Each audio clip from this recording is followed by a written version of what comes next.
সম্মানিত আমার সভাপতি এবং আমার উস্তাদগণ এবং এই সাপ্তাহিক সভার অতিথি বৃন্দ এবং আমার মতো দূর দূরান্ত থেকে আগত আমার ছোট বড় ভাই ও ছাত্র ভাই ও বন্ধুরা, আসসালামু আলাইকুম ওয়া রাহমাতুল্লাহি ওয়া বারাকাতুহু।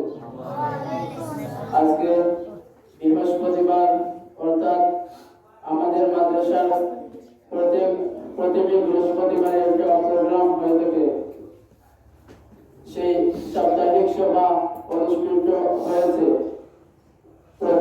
প্রতিটি সপ্তাহে একটি মওযু রাখা হয় যে কোনো না কোনো একটা বিষয় আল্লাহর নবী হযরত মুহাম্মদ মুস্তাফা সাল্লাল্লাহু আলাইহি ওয়াসাল্লামের বিষয়, আল্লাহর কোরআনের বিষয় মওযু রাখা হয়। যার জন্য আজকে আমার উস্তাদের সভাপতি সাহেব আমাদের বলেছেন যে আপনারা সামনে শিক্ষা নিয়ে কয়েকটা কথা বলার জন্য। আমার ভিতরে এমন কোনো ইলম নাই, এমন কোনো আমল নাই যে আপনাদের সামনে বলে আপনাদেরকে সন্তুষ্ট দেব এবং আমি নিজে সন্তুষ্ট হব। যাই হোক, আল্লাহ পাক রব্বুল আলামিনের যতটুকু তৌফিক দান করেন আপনাদের সামনে বলার চেষ্টা করব ইনশাআল্লাহ। আল্লাহ পাক রব্বুল আলামিনের যতটুকু আমাকে যতটুকু তৌফিক দান করেন বলার চেষ্টা করব ইনশাআল্লাহ।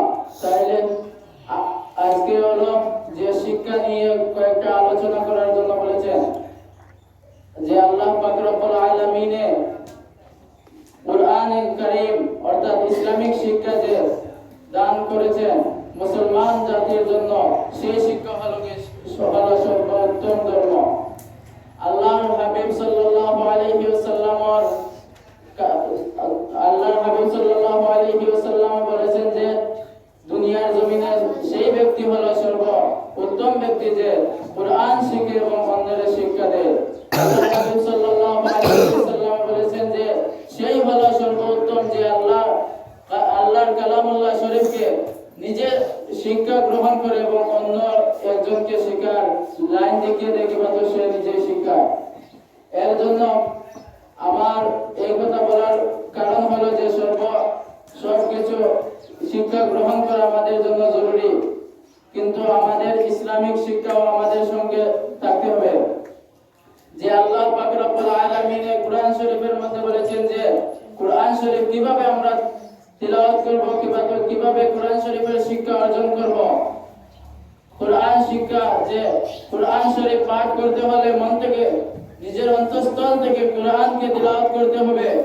এই কোরআন শরীফ যদি কেউ তিলাওয়াত করতে হয় মন দ্বারা পাক পবিত্র হয়ে এই কালামুল্লাহ শরীফকে তিলাওয়াত করতে হবে। সুবহানাল্লাহ।